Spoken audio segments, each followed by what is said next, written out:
you were shown that what you believe to be Christmas in your mind is not really what Christmas is in reality? What if I proved to you that Christmas was surreptitiously subjoined to Christianity with the delusive intent to have those that follow Christianity to inadvertently worship Satan? What if it was shown to you that you've been systematically induced into partaking yearly in this satanic ritual called Christmas, and that you are responsible for empowering demon forces and you don't even know it? Sounds crazy, right? I know. But nothing is ever what it really seems to be. You see, the problem is you don't ask questions. You just go with the flow, right? You've been taught to just do as others do. You've been programmed to go with the program. For example, let me ask you a question. Why do you bring a tree in your house on December 25th? What does that signify? What does it mean? What is the reason you do it? The answer is you don't know.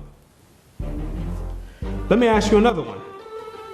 What is the reason that you take that same tree that you don't know why you brought in your house and you deck it with silver, with gold, and various other ornaments? What does it mean? Why do you do it? The answer is you don't know. What is the reason you put that star on the top of that tree for? What does it mean? You don't know. What are you kissing somebody under a mistletoe for? You don't know. So now, with that being said, what you need to do is sit down and lend me your ear for a few minutes so you can understand why you do these things. You can get the origin of these things, and then you can consciously decide if you want to continue doing it or if you want to do away with it. Because you have been naively beguiled into worshiping Satan, and I'm going to show you exactly how Satan infiltrated Christianity with Christmas.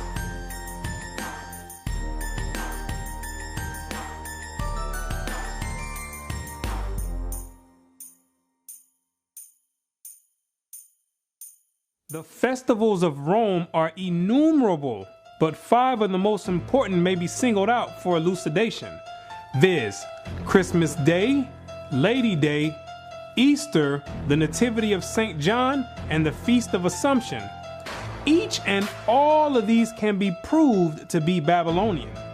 And first, as to the festival in honor of the birth of Christ, or Christmas, how comes it that the festival was connected with the 25th of December? There is not a word in the scripture about the precise day of his birth or the time of year when he was born. What is recorded there implies that at what time soever his birth took place, it could not have been on the 25th of December. December 25th stems all the way back to the beginning of civilization in ancient Babylon. During the winter solstice, according to mythology, that's the day when the sun began to regain its dominion and begin to conquer the night. Because during the winter solstice, that's the period when the night is at its longest extent throughout the whole year, and the day shone for the shortest amount of time throughout the whole year. So in a sense, there's this type of mythological battle going on between the sun and night. So what succeeded the winter solstice was a gradual increase of the sun going from its lowest point all the way up until the summer solstice, where it goes into its highest point. So the pagans back then took that as a sign that the sun was beginning to regain dominance over the night, and they began to make deities out of it. So, for instance, you have the Egyptian god Horus, who was born on the winter solstice of December 25th. You have the Greek god Helios, who was born on the winter solstice of December 25th. You have the Greco-Roman god Apollo, who was born on December 25th. You got the Hindu god Mithra, who also was born on December 25th. And you got the demon of all demons, the deity named after Nimrod, Baal, who after Nimrod's death, he was deified by his mother Semiramis and turned and claimed that he became the sun god. He also was born on December 25th. The scholars know, and all the elite know, that December 25th has always been used as a pagan day to conjure up spirits and demons. It's always been used that way. So now what they did was take the Bible and infiltrate it and then put the name Christ over it and got the whole world conjuring up spirits and empowering demons on December 25th, when it has nothing to do with the birth of Christ at all. At the time that the angel announced his birth to the shepherds of Bethlehem, they were feeding their flocks by night in the open fields. Now, no doubt the climate of Palestine is not so severe as the climate of this country, but even there, though the heat of day be considerable, the cold of the night from December to February is very piercing, and it was not the custom for the shepherds of Judea to watch their flocks in the open fields later than about the end of October. What the Bible does say is that during the time of Christ's birth, the shepherds were outside feeding the flocks and grazing them by nighttime. And anybody in their right mind will tell you that there's no way shepherds are going to be outside in the dead of winter grazing flock in the blistering cold. The Bible does not substantiate a winter birth, because there's no way the shepherds would be outside grazing flock in the dead of winter when it's blistering cold. I stay in Florida where they have mild winters, and there's no way, even in the wintertime, I'm going to be outside in the middle of the night grazing the flock. And I have sheep. There's no way I'm going to go out there and be grazing the flock. They're going to have to wait until the morning.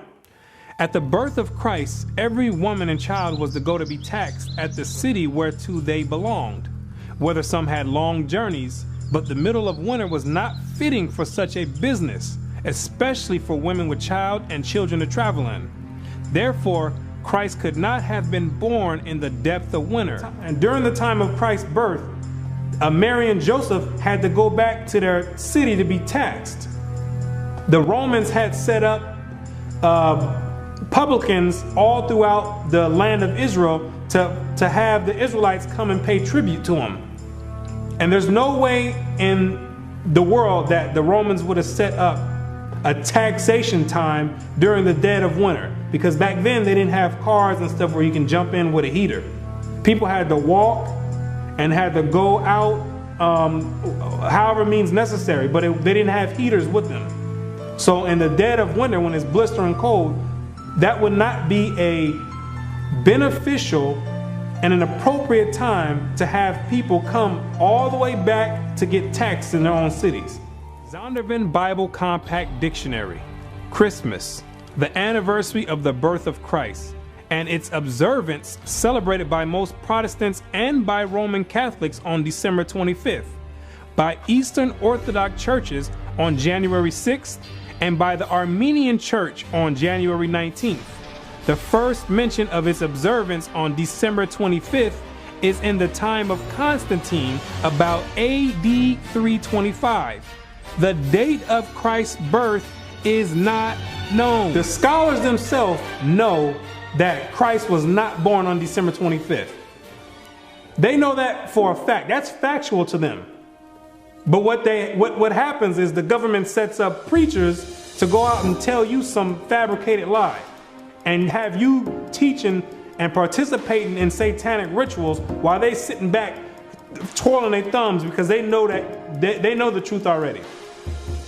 And while you over there conjuring up demons, they sitting back laughing, enjoying it, and getting power. Constantine himself knew when he set it up that Christ was not born on December 25th. He knew that. He knew that it was a pagan ritual that was passed down from the Babylonians to the Egyptians, to the Greeks, all the way down to the Romans. And that all he was going to do was compile it together and have all the Christians thinking that they worshiping Christ, when he knew good and well that it had nothing to do with the birth of Christ.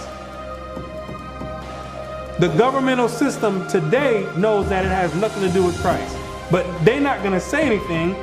They write it in the books, but they're not going to say anything because you are conjuring up spirits and giving power to the demonic forces that rule the earth. How then did the Roman Church fix on December the 25th as Christmas Day? Why thus, long before the 4th century and long before the Christian era itself, a festival was celebrated among the heathen at that precise time of the year, in honor of the birth of the son of the Babylonian Queen of Heaven. During the time of the Romans, they had a celebration during the same time of the year in December called the Saturnalia, where they would walk around and give each other gifts, sing songs, and have a bunch of orgies, a freak fest. It started out with 2 days, from December 17th to December 19th. Then it was extended to a week. So the Romans of antiquity were already celebrating Christmas before they knew anything about a Christ. The difference is they were celebrating and worshiping the Babylonian god Nimrod, reincarnated as Tammuz. They changed the name to Saturn. It's the same god, deified as the sun god. And they was paying homage and worshiping him at that time, before they had heard anything about a Christ. And if you know anything about history, Rome is the one who branched off and gave everyone their religion. Rome, that's where your Christian church comes from. That's where your Catholicism comes from. The Protestants, the Baptists, all those stem from pagan Rome. And that's where you get your Christmas from. They were celebrating Christmas before they heard anything about a Christ. They was already celebrating Christmas. And it may fairly be presumed that in order to conciliate the heathen and to swell the number of the nominal adherents of Christianity, the same festival was adopted by the Roman Church, giving it only the name of Christ. This tendency on the part of Christians to meet paganism halfway was very early developed. During the time of the Roman Emperor Constantine, Christianity had already been hijacked already. So Constantine had a diabolic plan to gain converts and to have all people come together under Christianity. But a lot of the pagans of Rome didn't want to come under the guidelines of Christianity at that time. So Constantine devised a plan and said, you know what? Don't worry about it. You like that Saturnalia? You don't have to give that up. We're going to incorporate that together with Christianity, and we're going to call it Christmas. So therefore, we can have the best of both worlds. We can have you still worshiping the god of Saturn, but all we'll do is we're going to put the face of Christ over it. And when the pagans heard that, they're like, well, we're on board then. If we can still continue to do Saturnalia, then we have no problem joining forces with the Christians. Because Saturnalia was the way that Christmas is celebrated today. That's how large of a scale Saturnalia was. It was the most prominent festival of the Romans back then. And we find Tertullian, even in his day, about the year 230, bitterly lamenting the inconsistency of the disciples of Christ in this respect, and contrasting it with the strict fidelity of the pagans to their own superstitions. By us, says he, who are strangers to the Sabbaths and new moons and festivals once acceptable to God, the Saturnalia, the feast of January, the Brumalia, and matronalia are now frequented. Gifts are carried to and fro. New Year's Day presents are made with din, and sports and banquets are celebrated with uproar. Oh, how much more faithful are the heathen to their religion, who take special care to adopt no solemnity from the Christians. Upright men strive to stem the tide, but in spite of all their efforts, the apostasies went on till the church, with the exception of a small remnant, was submerged under pagan superstition. Christianity had already been infiltrated heavily by Satan. They already started changing the day of worship. They switched it from the Sabbath day, which is Friday sundown to Saturday sundown, and they changed it to Sunday. The Romans did, another pagan day. The Most High commanded to worship on the Sabbath day, and that's what they did, the Israelites did during the time of Christ, pre-Constantine. And they end up changing it and adding pagan days to it, which is Sunday, the worship of the sun. They had already started switching up the doctrines, and there was a few good men that were actually left that upheld the actual true doctrine of Christ in its true essence. And after a while, so much paganistic rituals and customs flooded in Christianity that the men who actually upheld the original doctrine, they ended up getting flooded out, because the pagans already overflowed the Christian church. That Christmas was originally a pagan festival is beyond all doubt. The time of year and the ceremonies with which it is still celebrated prove its origin. In Egypt, the son of Isis, the Egyptian title for the Queen of Heaven, was born at this very same time, about the time of the winter solstice. The very name by which Christmas is popularly known among ourselves, Yule Day, proves at once its pagan and Babylonian origin. Yule is the Chaldee name for an infant or little child, and its 25th of December was called by our pagan Anglo-Saxon ancestors Yule Day, or the Child's Day, and the night that preceded it, Mother Night, long before they came in contact with Christianity. That sufficiently proves its real character.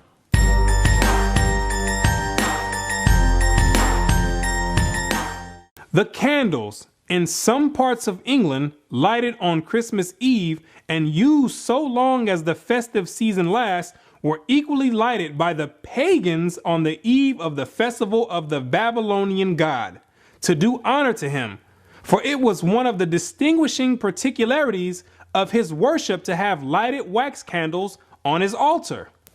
The lighting of the candles, when you and your family all getting together smiling, lighting candles, yes, that means something. It's an ancient Babylonian custom, commemorating and worshiping the birth of Nimrod, Satan himself. See, people think these customs just popped up out of thin air, when they've been around all the way since the beginning of time. And they have overflowed and found their way and crawled their way down into modern day society today. It's the same customs, just being repeated and another name masked over it. Back then, it was Babylon. Today, it's masked with Christ. It's the same exact custom. Same ritual, same custom, same worship. Same exact God.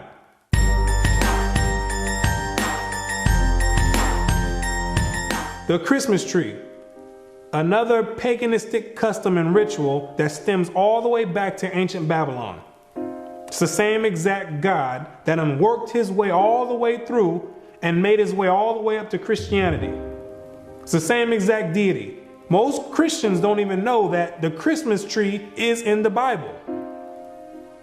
God condemns dealing with the Christmas tree. It's an abomination.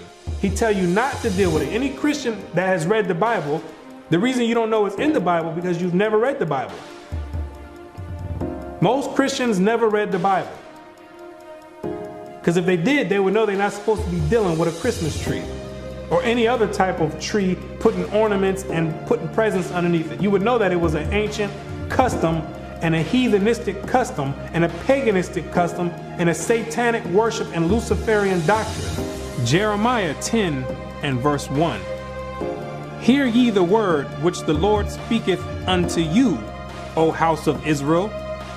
Thus saith the Lord, learn not the way of the heathen, and be not dismayed at the signs of heaven, for the heathen are dismayed at them. For the customs of the people are vain. For one cutteth a tree out of the forest, the work of the hands of the workmen with the axe. They deck it with silver and with gold.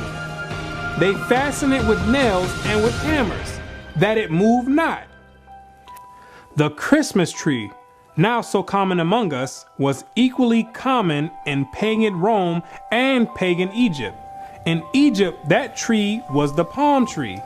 In Rome, it was the fir. The palm tree denoting the pagan Messiah as Baal Tamar, the fir referring to him as Baal Berith. The mother of Adonis, the sun god and great mediatorial divinity, was mystically said to have been changed into a tree.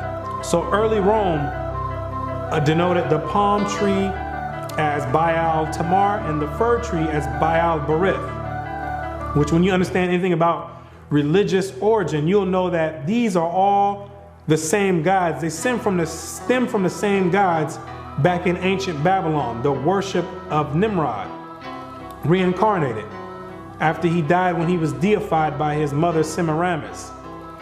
He became known as Baal, and then became known as Baal Zebub or Beelzebub. And when you read the Bible, that's the highest ranking demon in the demonic forces. Luke 11 verse 15. But some of them said, he casteth out devils through Beelzebub, the chief of the devils. He's the head chief demon of all the legions underneath him. So when you have this tree in your house, the Christmas tree, you dealing on a high level of satanic worship, whether you know it or not. You dealing directly with Satan himself by participating in that satanic ritual that you do yearly.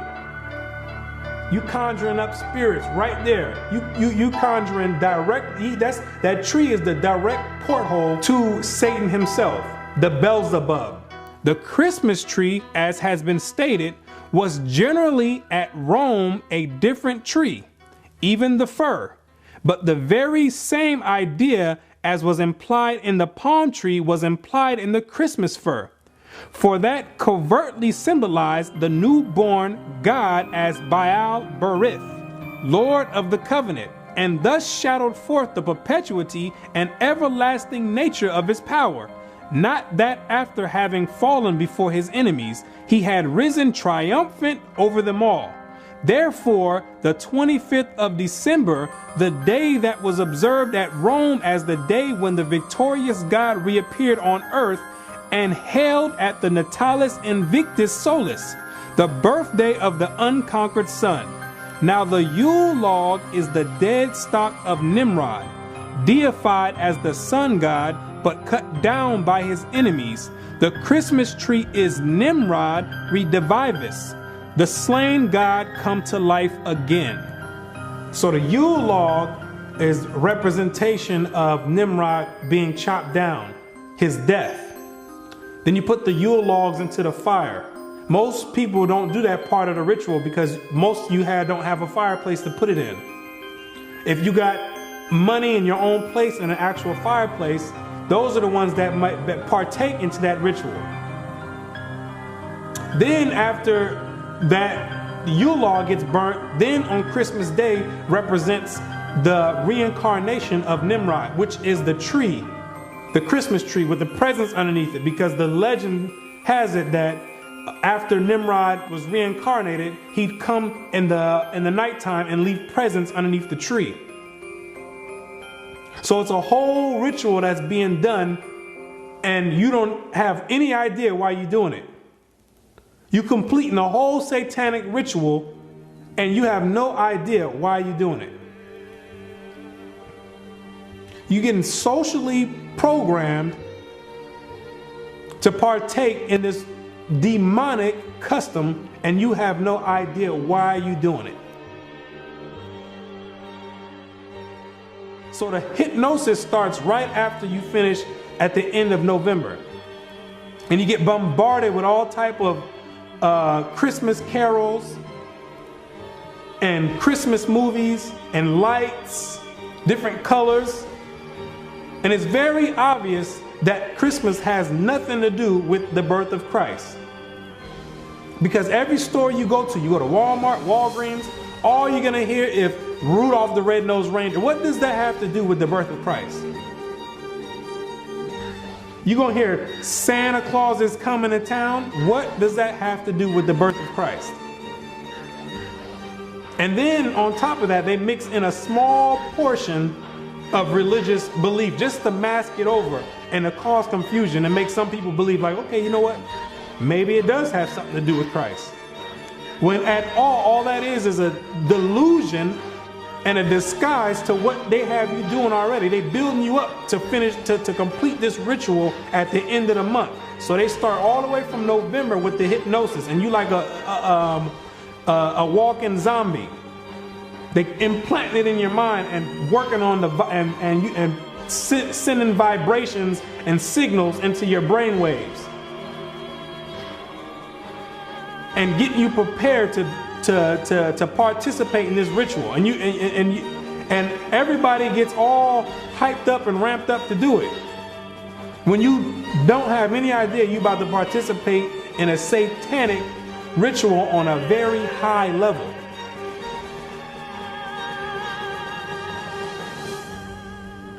And Christians talking about they're gonna put the Christ back in Christmas. How you gonna put the Christ back in Christmas when Christ was never in Christmas? That's another delusion. Have people thinking that they're doing something right. Trying to have people rationalize in their mind for the reason that they're about to go do this ritual. Well, maybe I could just say it's the worship of Christ. No, it's not the worship of Christ. It has nothing to do with Christ, and it's self-evident. When you look on the TV, you're going to see Santa Claus. You're going to see Rudolph the Red-Nosed Reindeer. You're going to see a snowman. What does any of that have to do with Christ? Like it was mentioned before, Constantine mixed paganism in with Christianity.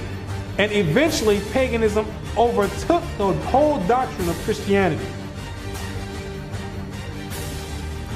It flooded the Christian doctrine until there was no more remains of the actual origin of the Christian doctrine.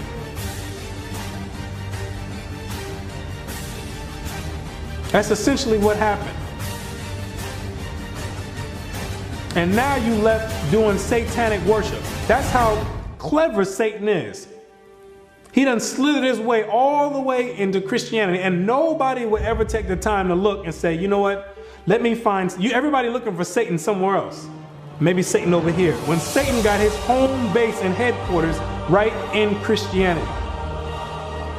He got everybody deceived. Revelations 12 verse 9. And the great dragon was cast out, that old serpent called the devil and Satan, which deceiveth the whole world. When he operating right there in Christianity, no holds barred.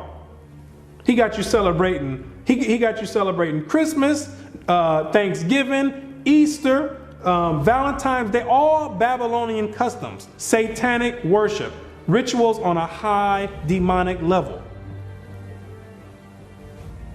Now, and with that said, most people are still going to go and participate in that ritual.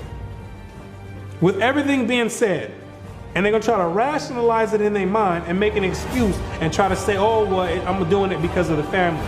No, you're not doing it. You're doing it is because they've been tampering with the brain waves, and they make it to where you think that you have to do this ceremony, or people going to look at you crazy. They start softening you up with Christmas carols. Everybody start acting funny around the Christmas time. All of a sudden, everybody's in this giving mood. and nice and want to give hugs and kisses. Why? Because they socially and they're psychologically programming you to act that way. And to give. They prepare you slowly to get ready to partake in this ritual that you will do at the end of the month. December 25th, faithfully, you're going to go, you're going to sit down with your whole family and open up presents, and you're going to be doing it in the name of Satan, disguised as Christmas or the worship and the birth of Christ, when it has nothing to do with that at all. Everybody getting all nice and friendly for the holiday season. What about the rest of the months? Why nobody's friendly then? Because Christmas is on a high demonic level. And the elite know that, and they got you partaking. Like I said, most people are still gonna go do it, and that's fine. If you want to go and celebrate Christmas and worship Satan directly on a high level, I have no problem with that. That's your prerogative. I don't have a problem with it. But the Most High God, He has a problem with it. Because you can live it up all you want, have as much fun, crack open as many gifts as you want, decorate as many trees, put as many stars on the top of the trees, kiss as many people under the mistletoe all you want. You can do that for your whole life. That don't got nothing to do with me. But once you enter into the grave and your spirit goes back to the Most High, you got to stand and face Him yourself. And I can tell you right now, you don't want to face Him and you've been celebrating and worshiping Satan. Hebrews 10 verse 31. It is a fearful thing to fall into the hands of the living God, because you're going to have to answer for it. You're going to have to sit there and answer for it. Every action and every deed that you've done, you're going to have to answer for it. I'm not going to have to answer for it. I got to answer for myself. 2 Corinthians 5 verse 10. For we must all appear before the judgment seat of Christ, that everyone may receive the things done in his body according that he have done, whether it be good or bad. So with that being said, if you're going to continue worshiping and celebrating Christmas, so be it. But to those that have an ear, let them hear. And you'll come out of that. And you won't be a partaker of the loophole in the system. And you'll come out of the matrix. So, with that being said, now you know exactly what the origin of Christmas is and these rituals that you're participating in. And you know exactly how Satan infiltrated Christianity with Christmas.